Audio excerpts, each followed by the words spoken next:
LMH TV Roundup. We've got lots to tell you about what's been going on in our communities. So here's what's coming up. We'll tell you the story of a crucial campaign which is close to LMH's heart. Residents in one LMH community are benefiting from an innovative scheme to get everyone online, and we let you know what we've got in store in and around LMH. But first, let's go back to the last day of summer when we hosted our first picnic in the park.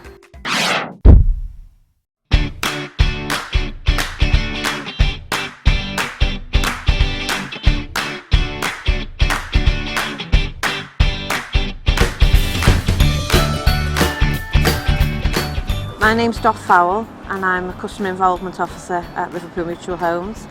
Part of that role involved coordinating LMH's first ever big outdoor event, which we have called Picnic in the Park.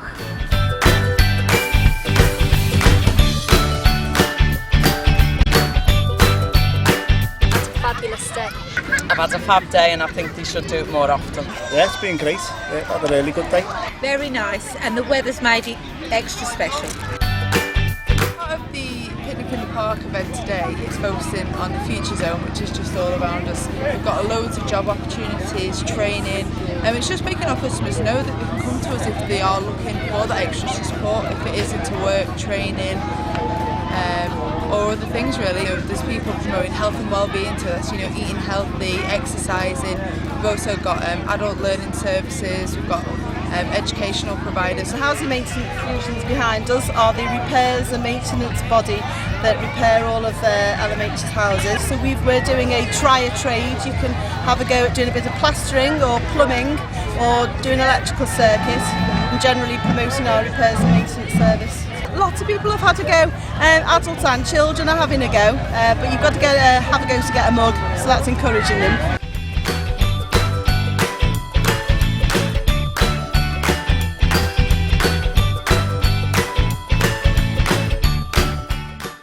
In the Sage Zone, we had Juice FM who hosted the day, but what we did was invite youth groups who we'd funded through our community initiative fund. So we had some of them come along and show us what they'd done with the funding that we'd provided.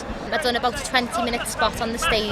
Yeah, it was fantastic. All the people were really into it and they really enjoyed the performance. The weather was amazing and it went really great because there was lots of variety of age groups here today as well, so that was good. The next zone was the Fun Zone, and in that zone we had LMH Youth. They had a stand to encourage people to sign up. And we had all the inflatable things, so we had the rodeo bull and the bungee run and the slide and all of the fun side of things that everybody enjoyed having a go on. We should definitely do it again next year. It's a great day. The music was good from Juice FM. The bungee run, because it's funny. Doing the mini Olympics with all the other kids. The bungee run. Oh, we've had a fantastic time and I'm just so pleased that so many people have turned out. We've been blessed by the weather and there's been lots of different kinds of stalls all around, so we've been giving people information on the welfare reforms. So there's a serious side to it, but everyone's had a ball as well. We expected it to be big. Between 2,000 and 2,500 people turned up on the day. All the feedback was positive. It was nothing. Everybody said what a brilliant day it was, fantastic idea. They'd love us to do it twice a year, which we can't. But once a year we're going to try. So yeah, it was really, really successful.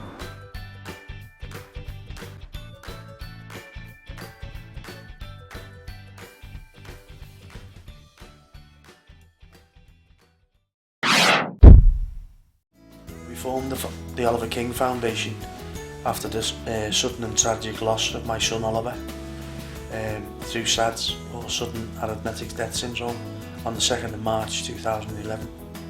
The operative word here is sudden, because he was a fit, healthy 12-year-old with his life in front of him.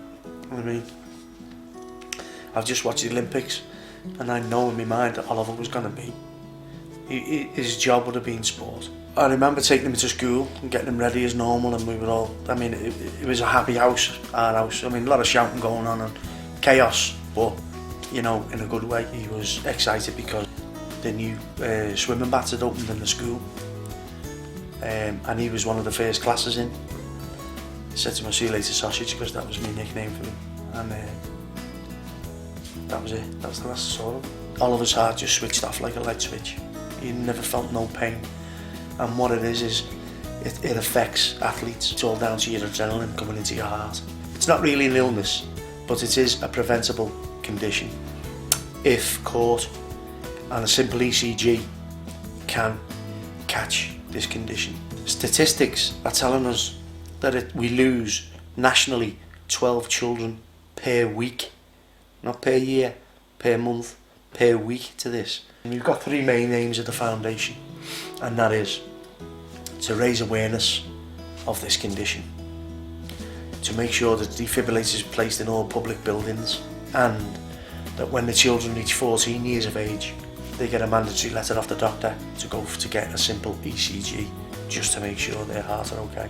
What the government has made me do before they will listen to me is get 100,000 signatures, and in that time we will lose 1,000 people. Get on your computer, get on the e-petition, get it signed. 2 minutes, not asking for money, doesn't cost anything. It'll cost you 2 minutes of your time, but that 2 minutes of your time can go to help saving other people's lives.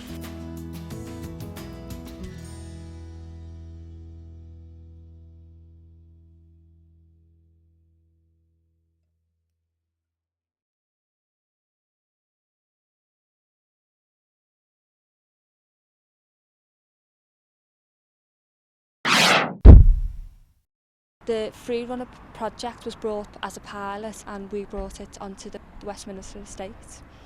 There's technology installed in 2 other blocks on the estate which boost a Wi-Fi signal, which means that residents who live in the blocks can get access to the Free Runner Wi-Fi free of charge. At this moment in time, to get on the internet it's quite costly. There's the telephone line, there's the cost of the broadband, and what we're saying is using a Wi-Fi hotspot technology to actually share that along across a number of residents, across a number of venues as much as you can. Since the Wi-Fi has been installed, we've donated 15 laptops to the residents groups, who've then distributed them to the residents on the estate. So what the residents now have is access to free Wi-Fi in the home, and they now have a laptop. What we intend to do as a follow-on from this is to provide IT training to the residents to ensure that they've got the skills and the knowledge to actually use the laptops and take advantage of everything the internet has to offer.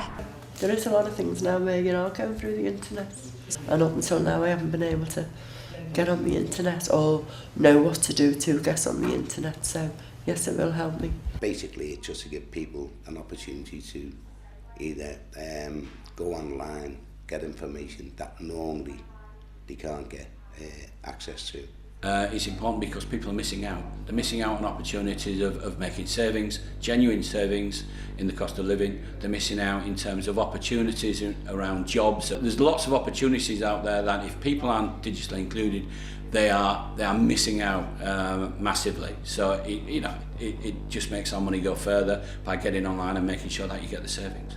I think this has been a fantastic project, and I think Wetra have really embraced this and took it on and took ownership of it. You know, they've took on the laptops, they've distributed them to the tenants, and they're really keen. They've transformed their office into a community hub to make sure that the community can come together and access the internet, and become, a strong community. And they've done a fantastic project with it.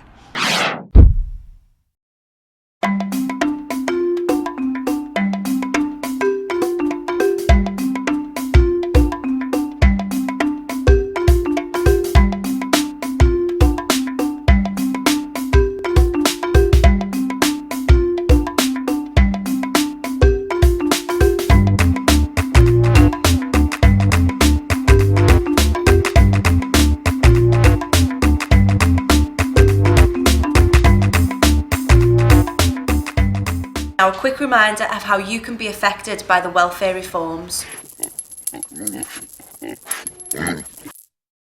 The government has introduced a Welfare Reform Act, which is going to make significant changes to welfare benefits, which will affect many of our customers. They'll affect people who are on housing benefit, so if you're in seat of housing benefit and if you're working age, you may be affected by some of the reforms. For example, the bedroom tax, which is to come in April 2013. It won't affect people who are on pension credit. So if you're on pension credit and pension credit age is 61 6 months, you won't be affected by the change. But if you're in a property and you do have a spare bedroom, you may be affected. The government are planning to introduce one single benefit called universal credit.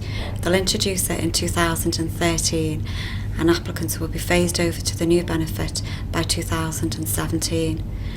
The benefit will be paid directly to the claimant or directly to the tenant monthly in arrears, and within that payment will be the amount for housing costs, which then the tenant will have to pay directly to LMH. We understand that everybody's different and will be affected in different ways by the changes. To see what support and advice we need to give our tenants going forward, our neighbourhood teams will be contacting tenants who we think may be affected by the changes. So I hope you enjoyed this episode. Thanks for watching and see you next time.